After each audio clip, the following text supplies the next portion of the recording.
Welcome back. Mongolia is not a place synonymous with gold, but this remote country is the scene of what is one of the biggest gold rushes the world has ever seen. The economic benefits are obvious. The environmental consequences are unfortunately becoming equally obvious.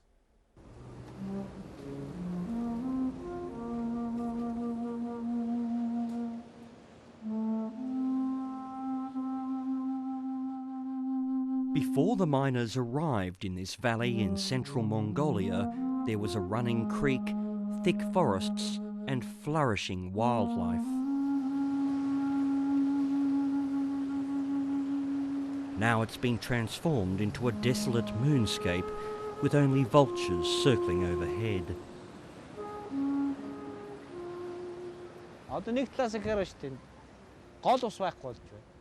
The river here has disappeared. There's much less water around. There's no way to rehabilitate this place. Neither us nor the companies do anything about it. Even if they did, people like us, ninja miners, will turn over the soil again.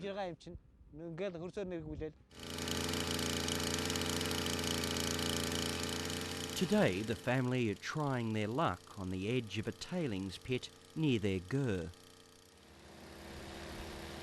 Naranku hopes they'll have more luck after yesterday's meagre earnings.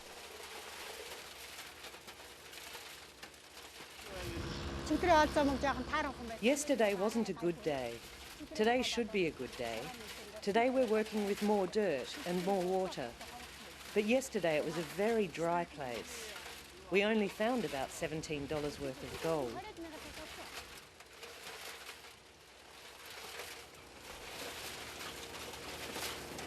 As the ninjas work the tailings from the big mine companies, strong winds whip up dust storms which constantly rip through the valley.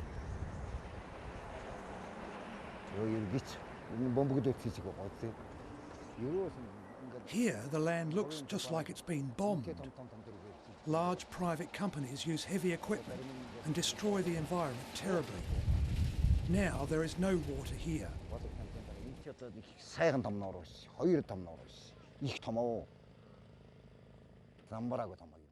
There used to be two big lakes. Last year, these large companies dug inside the bed of these lakes. Sadly, the consequences of the Oyanga gold mining bonanza is having a devastating effect far beyond this isolated valley.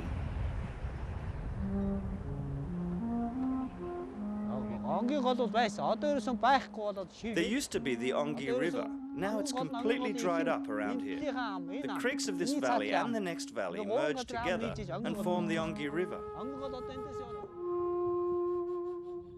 And this is where the two creeks used to join, what was once one of the biggest rivers in Mongolia, reduced to nothing in 10 years.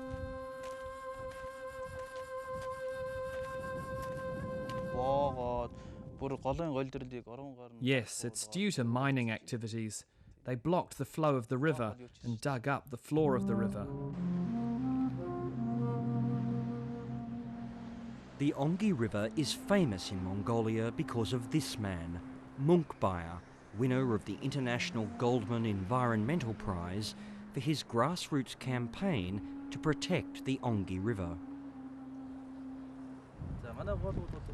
When I was a child, I used to dive into my river during summer and skate on the ice during winter.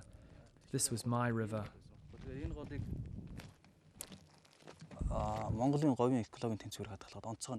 The river helped to balance the fragile ecosystem of the Mongolian Gobi Desert. Basically, it helped to prevent dust storms of the Gobi Desert.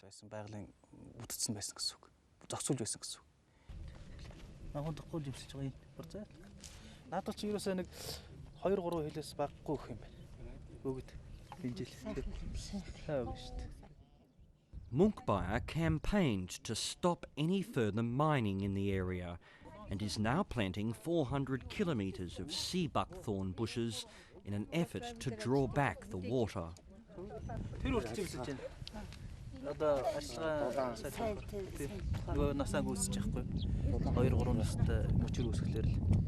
Одоо ингээд энэ дээр энэ гол цал мөч юу явж штэ. Энэ дээр нэг хоёр нэг үсээ дахиад нэг үсгээр тэгж үсэж байгаа шүү. Энэ бол хоёр тастай мөч. Local herders all along the dry riverbed are helping. Эдрийг голынхаа 3-1 дээр ирчээд хойноос эхлээд. Урагшаа дахиад бол нэг 200 гарan 300 км.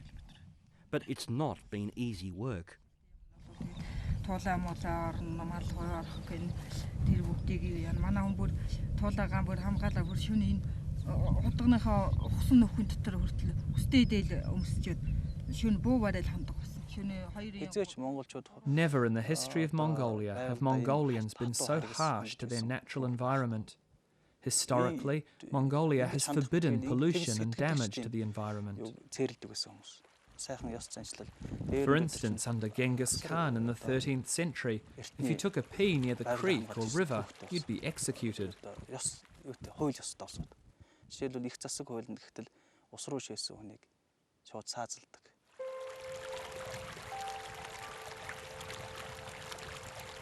Not far from the ninja camp in the very next valley, the headwaters of the Ongi River still survive.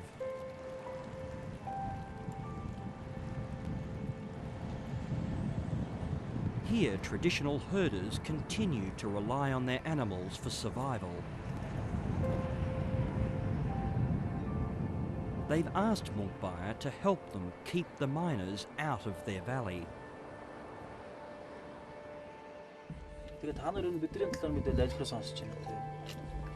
Яг та нарын талаар бол энэ Анголын хөтөлбөрийн ингээл энэ араада телевизээр яахыг ярьж байгаа гэж болж байхад энэ сумдрагыг сайжруулах энэ юмны талаар нэлээд хөдөлж байгаа шиг л бодогдож байгаа шүү дээ. Хэцүү орон гор нэргсэн дагаад Монгол орны газар нутгийн одоо 50% энэ замбраагүй жолоодлогогүй лиценз олголтод орчод байгаа. 54%. Тэгээд хүмүүс ухчих дэвэл өнөөдөр ашиг олж идэвэл яасан ч яах вэ гэдэг юм байна. Та нар одоо энэ бөөржүүдийн гол ихэнд ч юм уу ер нь энэ онгийн зав ямар ч гол одоо ихэн дээр энэ ашиглалт явуулахыг ер нь та нар юу гэж бодох одоо нутгийн хүмүүнээс зөвшөөрөхгүй юу? Энэ зүрийн зөвшөөрдөг хүн байхгүй юу? Байхгүй тийм байхгүй. Ашиг хонжоо бодоод за яах вэ энэ нэр ашигтай юм бол дүүрсийг хэрэг ашиглаад үзье гэж бодлоо багассан. Тэр үл өстэй байх. Яг чинь нэг 2-3 жил хохот төгөл ашиглаж нэг хаана үлдэж байгаа юм усан бүрлээд үлдэхгүй нь мэдээч үү. Mongolian knows that the riches offered by a mining boom can be very tempting for an impoverished and fledgling democracy. Nowadays, the government of Mongolia is talking a lot about how much revenue and profit they're getting from mining and our natural resources. If we're led by this delusion, Mongolia will be on the edge of natural destruction.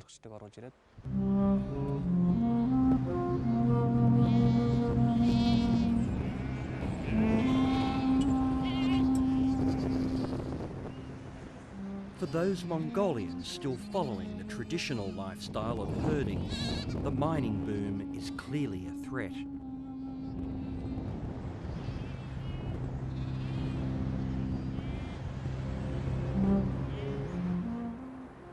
After years of drought, the country's grazing pastures are parched, and the loss of entire river systems means that the animals will not survive. And the sheer number of ninja miners means that a daily battle is being waged for scarce resources.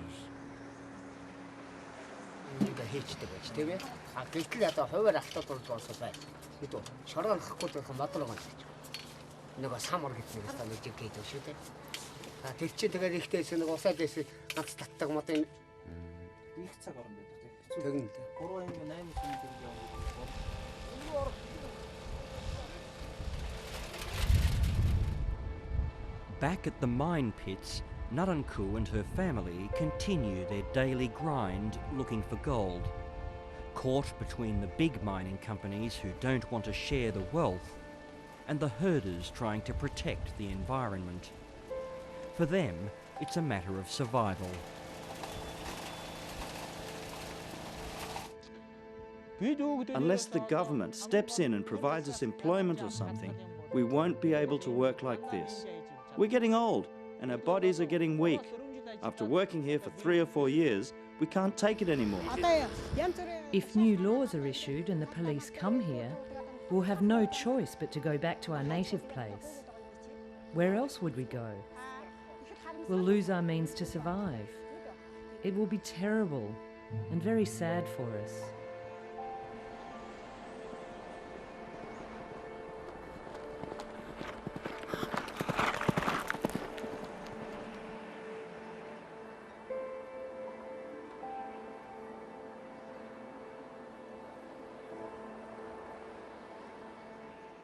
That's it for now. Thank you for watching, and I hope to see you next time on Witness.